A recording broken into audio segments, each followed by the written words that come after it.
I ain't never been good at math. I usually use my fingers to subtract or add.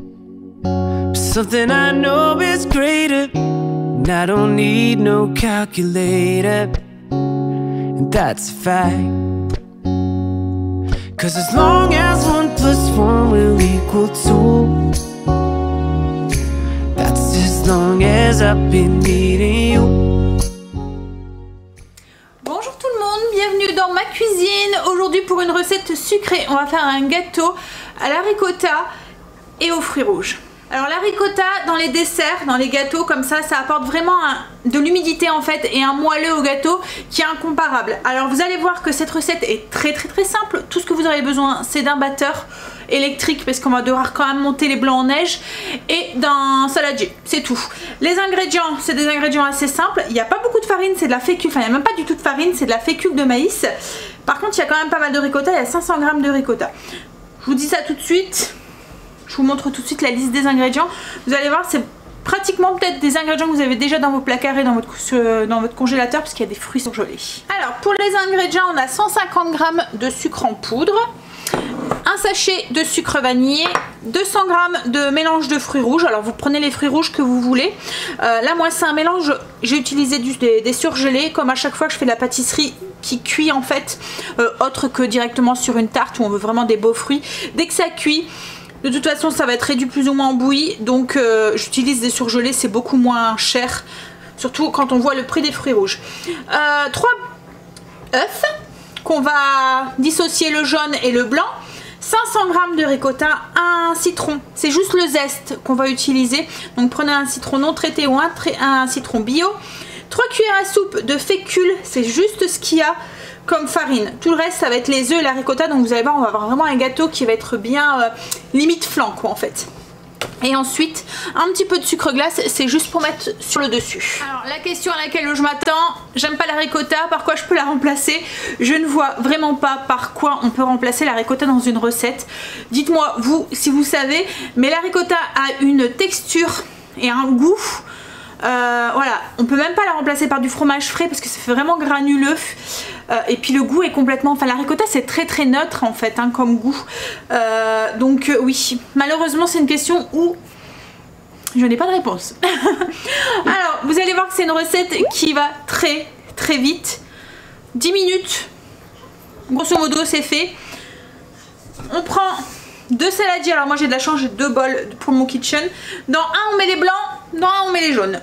Je mets tout de suite mon four à préchauffage à 180 degrés pour qu'il ait le temps de préchauffer le temps qu'on fasse le gâteau et qu'il soit bien chaud quand on enfourne le gâteau. Les blancs en neige bien ferme. Alors une fois que les blancs sont montés en neige, on retire, on les met de côté et à la place on va mettre les jaunes. On va ajouter le sucre, les 150 g de sucre, et on va mélanger ça ensemble. Donc une fois que c'est bien mélangé, on ajoute, tout en continuant à mélanger, le sucre glace, enfin le sucre vanillé, la fécule.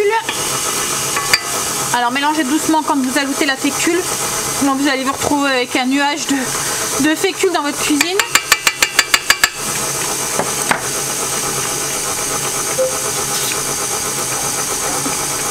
Et ensuite on va ajouter la ricotta.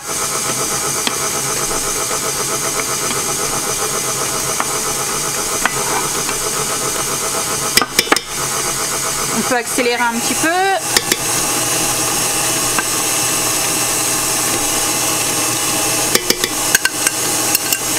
On incorpore tout bien correctement. Alors, on mélange bien, on fouette bien jusqu'à ce qu'on obtient une pâte qui est lisse.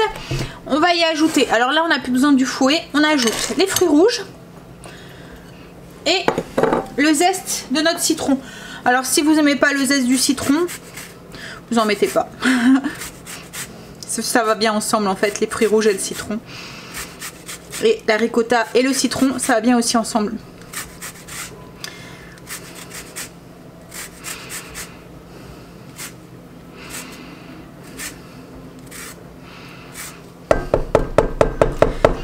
Une fois que c'est mis, il n'y a plus qu'à mélanger délicatement pour pas trop écraser les fruits. Voilà. Dans la pâte. Donc on fait ça avec une maryse ou une spatule. Donc une fois que c'est fait, on va rajouter nos blancs en neige en plusieurs fois et en soulevant bien pour garder la légèreté des blancs. Souvent on dit qu'on doit faire en 3 fois quand on ajoute les blancs. Donc on y va en soulevant en fait.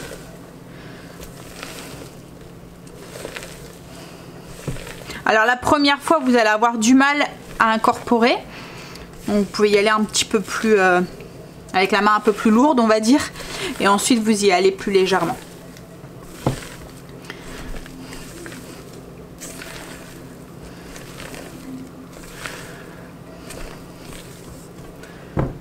Donc, deuxième fois.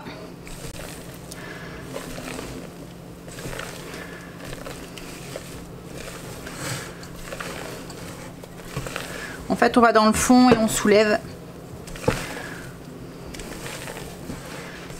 Et troisième et dernière fois.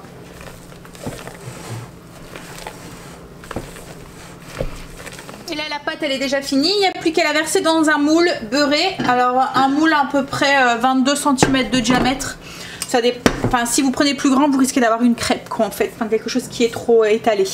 Là, on veut quand même quelque chose d'assez épais. C'est un gâteau.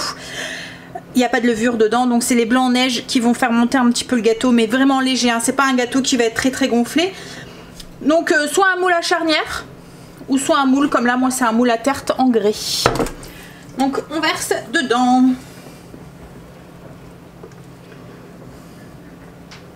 Alors, on égalise plus ou moins la surface. Et ça part du coup au four pour à peu près 45 minutes, comme je vous ai dit à 180 précision. Mon gâteau est violet parce qu'il y a de la myrtille dedans. Donc ça a donné sa belle couleur. Donc voilà le gâteau à la sortie du four.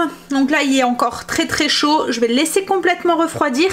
Et ensuite je saupoudrerai avec un tout petit peu de sucre glace. Donc voilà pour la recette du jour. Je vous mets comme d'habitude une petite photo ici du gâteau une fois refroidi, recouvert de sucre glace, enfin avec le petit voile de sucre glace.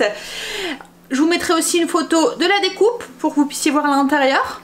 Et je vous mets aussi une photo, un visuel de la fiche recette que vous pouvez retrouver en barre d'infos sur le blog si vous souhaitez la télécharger. Je vous fais des bisous. Je vous dis à bientôt dans une prochaine vidéo.